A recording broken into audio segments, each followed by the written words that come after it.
வணக்கம். மாநில செய்திகள் வாசிப்பவர் வடிவழகி கபிலன்.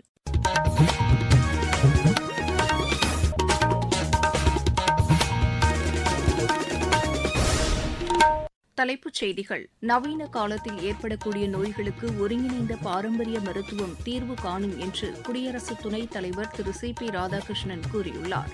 தமிழகத்தைச் சேர்ந்த தியாகிகளையும் சான்றோர்களையும் பிரதமர் திரு நரேந்திர மோடி தவறாமல் நினைவு கூர்வதாக மத்திய இணையமைச்சர் டாக்டர் எல். முருகன் தெரிவித்துள்ளார். இலங்கை கடற்படையினரால் நேற்று கைது செய்யப்பட்ட 9 மீனவர்களையும் அவர்களது மீன்பிடி படகுகளையும் உடனடியாக விடுவிக்க தூதரக நடவடிக்கைகளை மேற்கொள்ளுமாறு முதலமைச்சர் திரு மு க ஸ்டாலின் மத்திய அரசை வலியுறுத்தியுள்ளார். தேர்தல் ஆதாயத்திற்காக தமிழக அரசு ஊழியர்களுக்கு புதிய ஓய்வூதிய திட்டத்தை திமுக அரசு அறிவித்துள்ளதாக பிஜேபி மாநில தலைவர் திரு நயினார் நாகேந்திரன் குற்றம் சாட்டியுள்ளார். நியூசிலாந்துக்கு எதிரான ஒருநாள் கிரிக்கெட் போட்டித் தொடரில் பங்கேற்க உள்ள இந்திய அணி அறிவிக்கப்பட்டுள்ளது. இனி விரிவான செய்திகள்.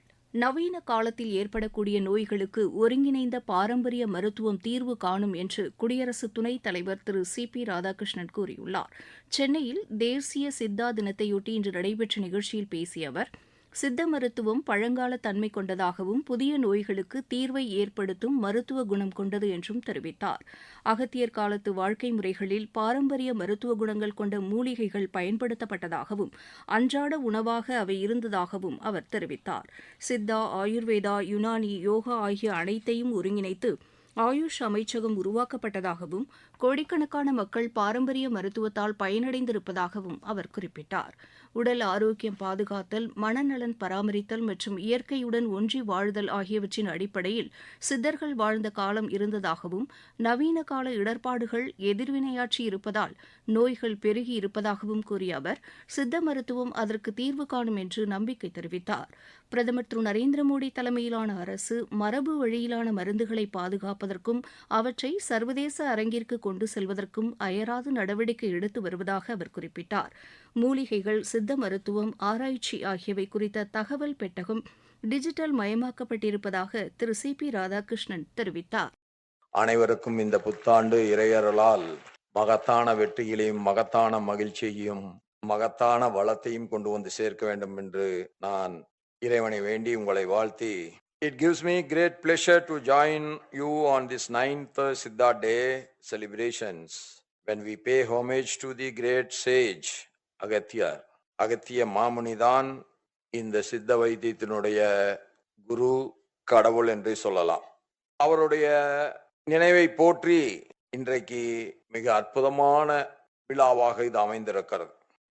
தமிழகத்தைச் சேர்ந்த தியாகிகளையும் சான்றோர்களையும் பிரதமர் திரு நரேந்திர மோடி தவறாமல் நினைவு கூர்ந்து வருவது மகிழ்ச்சி அளிப்பதாக மத்திய இணையமைச்சர் டாக்டர் எல். முருகன் தெரிவித்துள்ளார். ராணி வேலு நாச்சியாரின் பிறந்த நாளையொட்டி பிரதமர் திரு நரேந்திர மோடி வெளியிட்டுள்ள பதிவை தமது சமூக வலைதளத்தில் டாக்டர் எல். முருகன் பகிர்ந்துள்ளார். இந்திய விடுதலைக்கு பெரும் பங்காற்றிய வீரமங்கை ராணி வேலு நாச்சியாரை பிரதமர் போற்றியிருப்பது தமக்கு மகிழ்வை தருவதாகவும் டாக்டர் எல். முருகன் கூறியுள்ளார். இலங்கை கடற்படையினரால் நேற்று கைது செய்யப்பட்ட மயிலாடுதுறை மாவட்டத்தைச் சேர்ந்த 9 மீனவர்களையும் அவர்களது மீன்பிடி படகுகளையும் உடனடியாக விடுவிக்க உரிய தூதரக நடவடிக்கைகளை மேற்கொள்ளுமாறு முதலமைச்சர் திரு மு க ஸ்டாலின் மத்திய அரசை வலியுறுத்தியுள்ளார். இது தொடர்பாக வெளியுறவுத்துறை அமைச்சர் டாக்டர் ஜெய்சங்கருக்கு அவர் இன்று எழுதியுள்ள கடிதத்தில், தமிழக மீனவர்கள் தொடர்ந்து இலங்கை கடற்படையினரால் கைது செய்யப்பட்டு அவர்களது மீன்பிடி படகுகளும் பறிமுதல் செய்யப்படுவதால் தமிழக கடலோர மீனவ சமுதாய மக்கள் பெரும் இன்னல்களையும் மன உளைச்சலையும் சந்தித்து வருவதாக குறிப்பிட்டுள்ளார். தற்போதைய நிலவரப்படி தமிழகத்தைச் சேர்ந்த 73 மீனவர்களும் 251 மீன்பிடி படகுகளும் இலங்கை காவலில் உள்ளதாக கூறியுள்ள முதலமைச்சர், மீனவர்களையும் அவர்களது படகுகளையும் விடுவிக்க தூதரக நடவடிக்கைகளை விரைந்து மேற்கொள்ளுமாறு வெளியுறவுத்துறையிடம் முதலமைச்சர் வலியுறுத்தியுள்ளார். தமிழக அரசு ஊழியர்களுக்கு உறுதியளிக்கப்பட்ட ஓய்வூதிய திட்டம் செயல்படுத்துவதற்கான ஆணையை முதலமைச்சர் திரு மு க ஸ்டாலின் இன்று பிறப்பித்துள்ளார். இதன்படி கடைசி மாத ஊதியத்தில் 50% உறுதியளிக்கப்பட்ட ஓய்வூதியமாக வழங்கப்படும் என்று தமிழக அரசின் செய்திக்குறிப்பு தெரிவிக்கிறது. இதற்காக பணியாளர்களின் 10% பங்களிப்போடு ஓய்வூதிய நிதியத்திற்கு தேவைப்படும் கூடுதல் செலவினை தமிழக அரசே ஏற்கும் என்று அதில் குறிப்பிடப்பட்டுள்ளது. தமிழக அரசு ஊழியர்களுக்கு ஓய்வூதியத்திற்கான புதிய திட்டத்தை திமுக அரசு அவசர கதியில் அறிவித்து தேர்தல் ஆதாயம் தேட முயற்சிப்பதாக பிஜேபி மாநில தலைவர் திரு நயினார் நாகேந்திரன் குற்றம் சாட்டியுள்ளார். திருச்சி விமான நிலையத்தில் இன்று செய்தியாளர்களிடம் பேசிய அவர், தேர்தலுக்கு பிறகு ஆட்சி அமைப்பவர்கள் இந்த ஓய்வூதிய திட்டத்திற்கான நிதி ஆதாரத்தை எவ்வாறு பெறுவார்கள் என்று கேள்வி எழுப்பினார். இடைநிலை ஆசிரியர்களின் கோரிக்கைகள், துப்புரவு பணியாளர்கள் பிரச்சினை உள்ளிட்டவை குறித்து அக்கட்சி மௌனம் சாதித்து வருவதாகவும் திரு நயினார் நாகேந்திரன் தெரிவித்தார். நீங்கள் கேட்டுக்கொண்டிருப்பது மாநில செய்தி அறிக்கை. ஊரக வளர்ச்சிக்கான புதிய அத்தியாயம். வளர்ச்சியடைந்த இந்தியாவிற்கான ஊரக வேலைவாய்ப்பு உறுதி மற்றும் வாழ்வாதார சட்டம். இந்த சட்டம் வருடத்திற்கு 125 நாட்கள் வேலையை உறுதி செய்கிறது. இதில் வாரந்தோறும் ஊதியம் வழங்கப்படுவது கட்டாயமாக்கப்பட்டுள்ளது.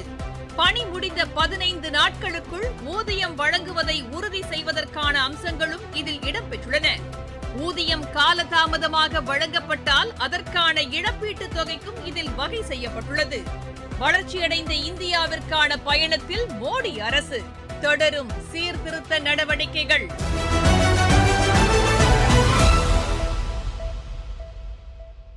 தமிழகத்தில் வாக்காளர் பட்டியலில் பெயர் சேர்த்தல், நீக்குதல் மற்றும் திருத்தங்களை மேற்கொள்வதற்கான சிறப்பு முகாம்கள் இன்று மாநிலம் முழுவதும் நடைபெற்றது.